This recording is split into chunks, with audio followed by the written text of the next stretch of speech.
sini. Ini adalah ruko, tapi fungsinya bagi saya sebagai tempat istirahat. Benar-benar saya butuh menyendiri untuk beribadah, benar-benar butuh kesendirian. Saya tipikal wanita yang benar-benar butuh suasana yang hening. Saya kurang suka lingkungan yang bising, apalagi gibah-gibah ya. Saya kurang suka. Makanya teknik jualan saya juga berbeda dari yang para penjual lainnya lah ya. Apalagi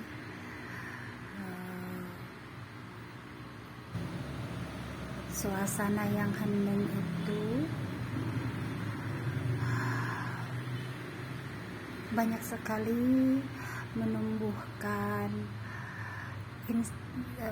menimbulkan inspirasi ke dalam otak ya, pikiran kita, pikiran yang jernih. Pokoknya jernihkan pikiran dengan suasana yang nyaman, yang adem, yang tentram. Benar-benar di situ ide-ide, kreativitas, inspirasi itu bermunculan kembali gitu. Jadi ada kalanya kalau kita mau merencanakan sesuatu, apapun planning kita yang akan dilakukan ke depan, kita harus dalam keadaan pikiran yang bersih, hati yang bersih, otak juga yang dingin lah, dingin. Kalau istilah dingin, jangan sampai mengambil keputusan dalam suasana yang panas, hati yang tidak tenang. Apalagi planning ke depan. Mau planning apa ke depannya, planning A, planning B. Tuh, sambil kita berdoa di sini, karena ada hal yang termahal di dunia ini yang tidak bisa dibeli dengan uang sebanyak apapun, tidak bisa dibeli dengan materi apapun, bahkan ditukar dengan seisi dunia itu tidak bisa. Apa itu? Yaitu ketenangan hati dan ketentraman batin yang ada dalam diri kita tuh. Dan sumber ketenangan batin dan hati seorang mukmin yang beriman dan bertakwa ada dalam petunjuk hidup mereka. Petunjuk hidup mereka itu apa? Yaitu Al-Quran. Itulah pedoman petunjuk hidup kita, bagaimana kita bisa mengamalkan isi Al-Quran. Begini, pedoman yang paling pondasi dari keyakinan kita itu tauhid. Tauhid itu apa? Tauhid itu tidak pernah menyekutukan Allah ya. Intinya kemusyrikan, jauh dari kemusyrikan. Jadi segala sesuatunya menyadarkan hidup kita itu hanya dengan petunjuk Allah gitu. Dan petunjuk itu kita adanya sumbernya dari Al-Quran. Kalau umat mukmin ya itu kan buat kita lah, muslim itu menyandarkan petunjuknya ke Al-Quran itu. Kalau anak-anak sekolah kan ke buku paket, ke buku sumber gitu. Kalau tanyain ada sumbernya dari mana gitu. Kalau kita dalam agama kita ya, setahu saya ya, ini dan memang itu udah bukan ini saya aja, itu dari ajaran guru-guru besar. Saya itu dari Al-Quran itu sebagai pedoman hidup kita gitu dalam mengisi kehidupan ini gitu. Jadi sesulit apapun keadaan kita harus bisa mengatasinya dengan sabar dan selalu memohon petunjuk apa ini gitu dalam setiap langkah kita. mau susah senang, ada uang atau tidak ada uang, itu yang saya lakukan. Jangan sampai kita kesulitan, akhirnya kita kedatang ke paranormal, akhirnya menempuh jalan salah dan sesat, serta menempuh jalan yang instan gitu. Itu yang akan merusak akidah kita. Sedangkan akidah itu adalah sesuatu hal yang paling mendasar di hati seorang mukmin. Itu kalau setahu saya itu mutiaranya iman. Akidah itu mutiara yang paling berharga gitu. Yang saya rasakan ya, maksudnya itu benar-benar ujian akidah itu yang terberat. Dan musim wabah corona inilah ujiannya. Ujian akidah ini benar-benar yang saya rasakan, benar-benar kita lagi benar-benar itu yang paling terdahsyat itu. Tetapi kita tetap aja percaya sama Allah lah, menyerahkan petunjuk dengan sendirinya Allah. Kalau kita yakin dan percaya, Allah menunjukkan. Aku yang penting kita berbuat baik dan baik hati sama orang, nanti ditunjukkan bertemu lagi dengan orang-orang yang baik hati. Insya Allah lah. Kalau intinya begini, kalau kita ingin bertemu dengan orang yang baik hati, makanya kita ini harus baik. Itu di sini bagaimana kita mau baik kalau kita tidak memperbaiki diri. Jadi intinya kita bersama-sama memperbaiki diri, belajar bersama memperbaiki diri.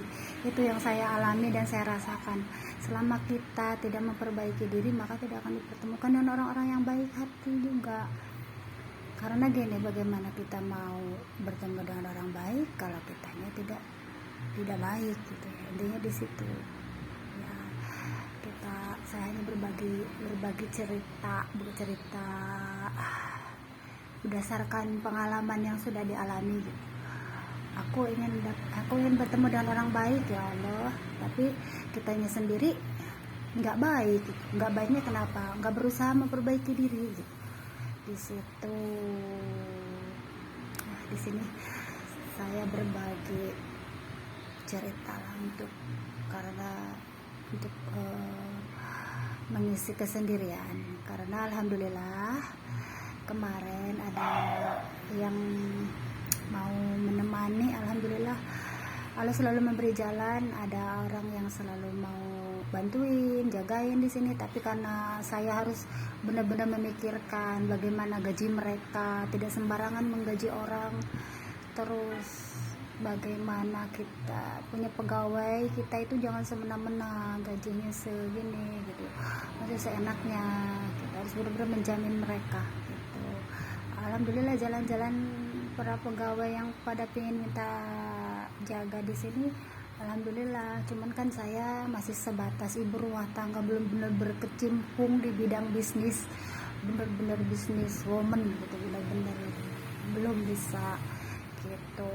Kemarin alhamdulillah Allah mendatangkan seorang ibu yang udah sepuh ya. Dia hanya ingin mengisi waktunya luangnya juga, mau nemenin di sini katanya gitu. Karena cucunya udah besar-besar, anaknya juga kerja alhamdulillah. Cuman kan saya di sini harus mempersiapkan tempat yang nyaman juga. Di depan harus lagi dirapiin dulu, jangan sampai ada air yang tergenang karena beliau kan udah sepuh. Kalau kesini keadaan halamannya masih tergenang air, dikhawatirkan kan kepleset atau jatuh. Jadi harus mempertimbangkan dan perbaiki kondisi depan lah, agar si mama, si ibu juga nyaman itu. Dan saya harus menjamin keamanannya beliau gitu. Itu tadi suara si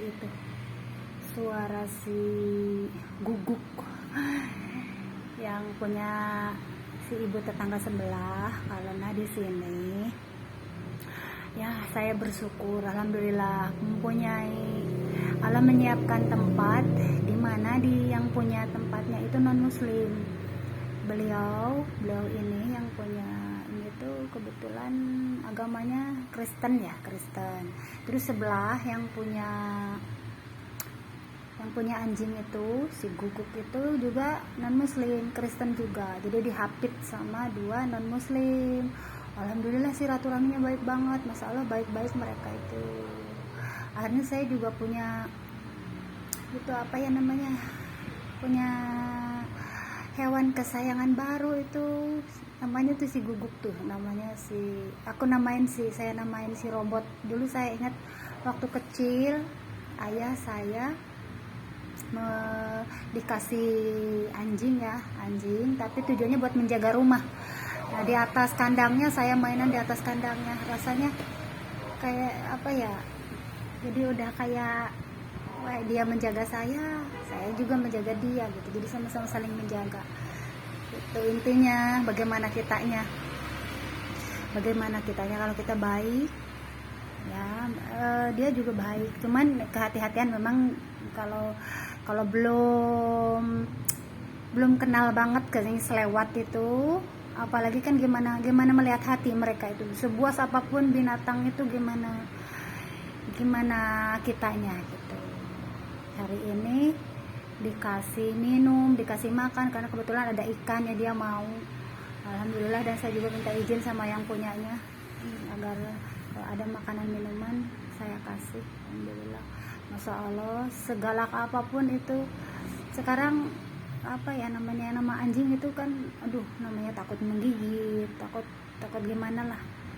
Itu gimana kita perilaku kitanya. Kalau kita penyayang, mereka juga melihat insting mereka itu lebih tajam daripada kita gitu kan. Mereka itu binatang sebuas apapun, termasuk aligator sekalipun gitu. Makanya tangan kitanya harus dipakai kebaikan gitu. Dan mereka mencium dulu, mencium dulu. Bukan hanya kucing aja, kalau kucing udah biasa ya, udah terbiasa. Kita kasih kebaikan ke semua orang. Rasanya itu yang muslim itu pasti, mukmin itu pasti ngasih makan kucing itu rata-rata ya enggak, jadi maksudnya enggak takut gitu. Tapi kalau anjing itu mereka baru mendengar gugukannya aja, gonggongannya aja udah pada takut lari itu. Padahal itu memang gaya bicaranya mereka tuh seperti itu gitu. Dan kalau kehati-hatian, kewaspadaan, iya begini. Jadi kalau kita mau ngasih makan banyak, kita mau ngasih minum, ngasih makan, aku takut gitu. Aku takut ya mau ngasih kamu, habis kamu ngomongnya seperti itu gitu, ngebenggonggong kayak tadi tuh saya aja ngomong, dia mundur tuh, terus ngasih jalan gitu buat saya kasih makan. Nah, ternyata mengerti apa ucapan saya, bahkan belum terucap juga. Saya memang agak takut dengan suara gonggongannya ya, tapi memang begitu. Udah saya kasih makan sama minum di dekat pagar, baru dia nyamperin tuh. Jadi dia memberi kesempatan dulu, ngerti apa yang saya rasain,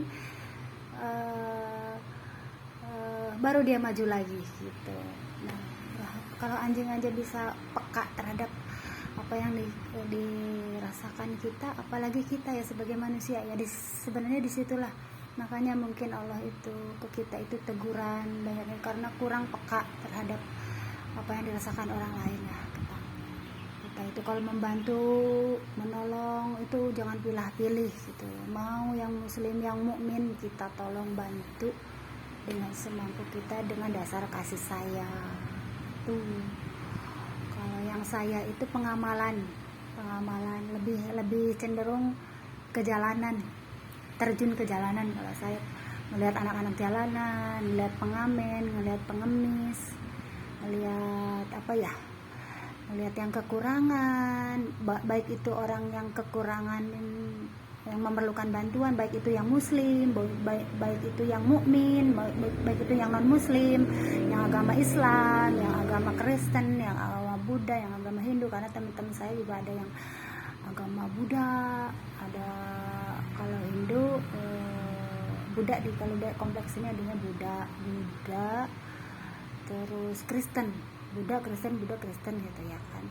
yang Cina tuh budak Kristen itu di situ. Terus banyak hal ya yang harus benar-benar kita pelajari dalam hidup ini.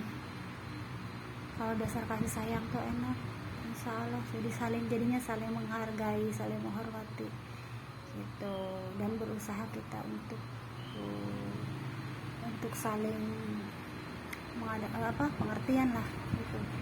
Di sini terjadinya empati itu di situ tuh, maupun sesama muslim apa non muslim itu enak. Jadi hidup ini terasa enak itu udah, karena hidup ini hanya sebentar.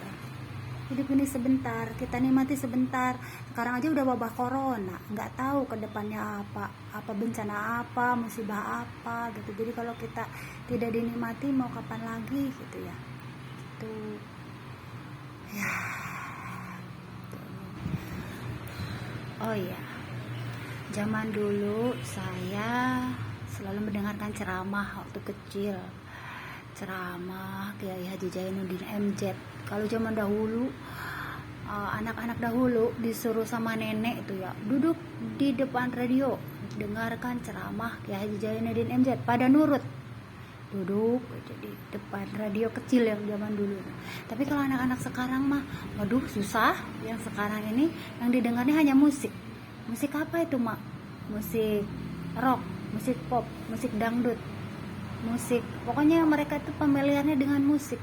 Makanya kalau didengarkan ceramah bosen kayaknya kurang menyimak gitu. Jadi kalau metode anak sekarang itu memang semakin ini zamannya memang udah harus globalisasi, modernisasi. Jadi kalau buat mengajarkan anak-anak kita khususnya mukmin ya memang harus teknik tersendiri ya kan. Jadi di sini ya terkadang kita harus mengikuti gaya mereka nyanyi-nyanyi, mereka musik-musik, kita ikut musik-musik, tapi di tengahnya kita ngasih masukan, saran, kadang ya harus diiniin selawat, terus lagu-lagu religi ya, karena mereka itu kalau disuruh dengerin ceramah itu kayak nggak kayak zaman anak dulu gitu. Sekarang udah zaman modern udah zaman milenial, udah aduh bagaimana ini gitu. Sedangkan kita mah dulu kalau suruh ceramah paling ngadep duduk aja gitu kan, udah langsung siap dengerin isi ceramahnya gitu. Dan memang kalau ceramah di dalam majelis itu udah biasa, tapi untuk menceramahi anak-anak jalanan, kadang ketemu anak-anak pangki ya kan di jalan, masya Allah kasihan banget itu. Mereka itu butuh kasih sayang sebenarnya. Saya ketemu dengan anak-anak yang pangki yang di jalan di depan rel kereta di sini suka ada anak-anak pangki. Mereka tuh abis ibu aku gimana, aku jauh. Mereka itu dari berbagai daerah ya, datang dari berbagai daerah, campur cewek cowok, anak-anak pangki itu yang ada yang muslim, ada yang non muslim, terus pada di rambut di merah-merahin. Terus kita datang, adek pada kenapa seperti ini? Ada yang broken home, rata-rata broken home, ada yang orang tuanya sudah nggak ada gitu, udah campur deh semuanya. Pas kita kasih uang buat pada makan buat makan, mereka rasanya berterima kasih sekali, bahkan nanya-nanya kalaupun ibu rumahnya di mana, mereka pada pengen ikut. Cuman kan di sini saya sendiri kan nggak punya tempat di mana. Dulu tuh kan saya arahkan buat ke masjid, kalian pada sholat, terus kalau ada majelis yang namanya itu tuh perkumpulan pengajian atau apalah, saya diarahkan ke masjid lah mereka itu. Jadi jangan kalau ada ada lingkungan yang buat khusus menampung anak-anak yang jalanan ya itu. Jadi mereka itu saling mengingatkan dalam kebaikan ke anak-anak jalanan langsung, itu rasanya lain gitu ya, berbeda dengan kita ngikutin ceramah di majelis-majelis ya.